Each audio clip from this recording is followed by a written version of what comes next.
Садыр Жапаров иш сапары менен Түркияга учуп кетти. Аны коштогондор. Шайлоонун эрежесин бузган канча факты катталды. Караколго жол кире кескин көтөрүлдү. Саламатсыздарбы, сиздер көрүп жаткан Бизон медиа порталынын айтмакчы программасы күндүн маанилүү жаңылыктары менен таанышып алыңыздар. Кыргыз Республикасынын президенти Садыр Жапаров бүгүн 11 ноябрда Түркия Республикасынын Стамбул шаарына иш сапары менен учуп кетти. Бул тууралуу президенттин басма сөз кызматы билдирди. Сапар алкагында мамлекет башчысы түрк тилдүү мамлекеттер кызматташтыгынын катышуучу өлкөлөр башчыларынын жашыл технологиялар жана санариптик доордугу акылдуу шаарлар темасындагы 8-чи саммитке катышат.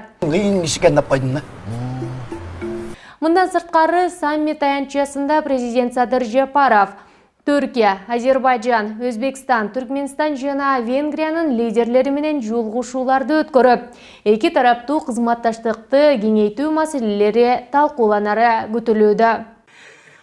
Да, очень согласен.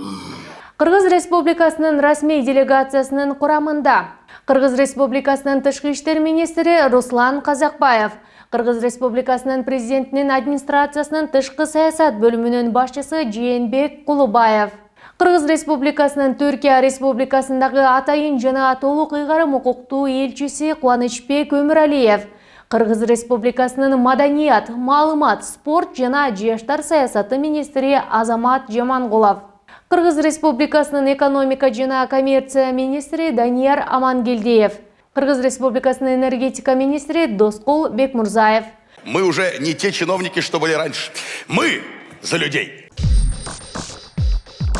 Жогорку кеңештин депутаттарын шайлоого даярдануу жана өткөрүү учурунда Ички иштер министрлиги жарандардын укуктарын жана эркиндиктерин коргоо, коомдук тартипти жана коопсуздукту камсыздоо боюнча иш-чараларды жүргүзүүдө.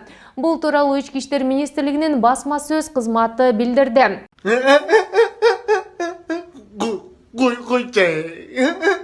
Ички иштер министрлиги жарандардын арасында коомду тынчсыздандырууга алып келген жалган маалыматтарды тараткандарды аныктоо үчүн жалпыга маалымдоо каражаттарына, социалдык тармактарга жана телерадио жыштыгына мониторинг жүргүзүп жатышат.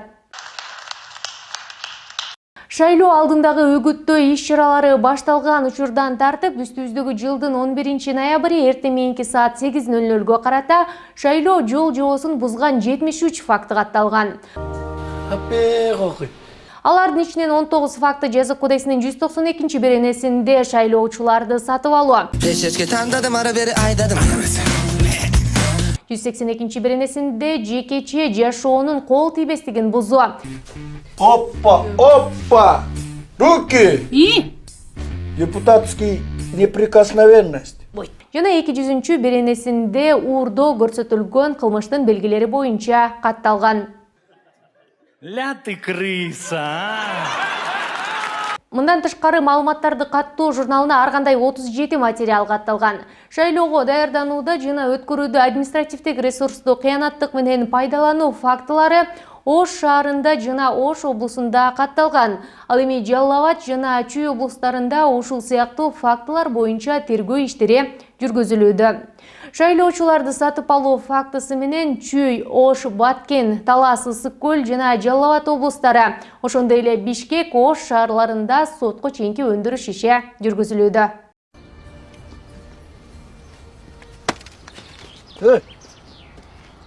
Азыр тээ барайын. Анан силер бизсе 5 жыл бою тепкилейсиңер. Депутат гана болушту ойлойсуңар. Адам болушту ойлобойсуңар. Таңына сурайын. Буларды кара. Жөн койсотум эле. Кыргызстанда шаар аралык жүргүнчүлөрдү ташыган такси кызматтарынын жол акысы кескин көтөрүлгөнүн Спутник радиосу билдирди. Алар билдиргендей, айрым аймактарга каттаган таксилер жол акыны 2 эсе көтөрүп алышкан. Жол кире канча болуп жатканын жеринен билүү үчүн Бишкектеги Батыш автобекетине барып айдоочуларды кепке тартып келишкен. Айдоочулар жол акы көтөрүлгөнүн ырастап, муну бензиндин кымбатташы менен байланыштырышкан. Шаар аралык такси каттамдарынын ичинен Бишкек Каракол багыты боюнча кескин кымбаттоо байкалды. 7 орунду автоунааларда 700 сом, 4 орундууларда киши башына 900 000 сомдон. Сколько? Жол кире буга чейин 500 сомдун тегерегинде гана болгон. Ушул жана башка жаңылыктарды биздин Telegram каналыбыздан жана Instagramдагы баракчаларыбыздан алгачкылардан болуп окуңуздар.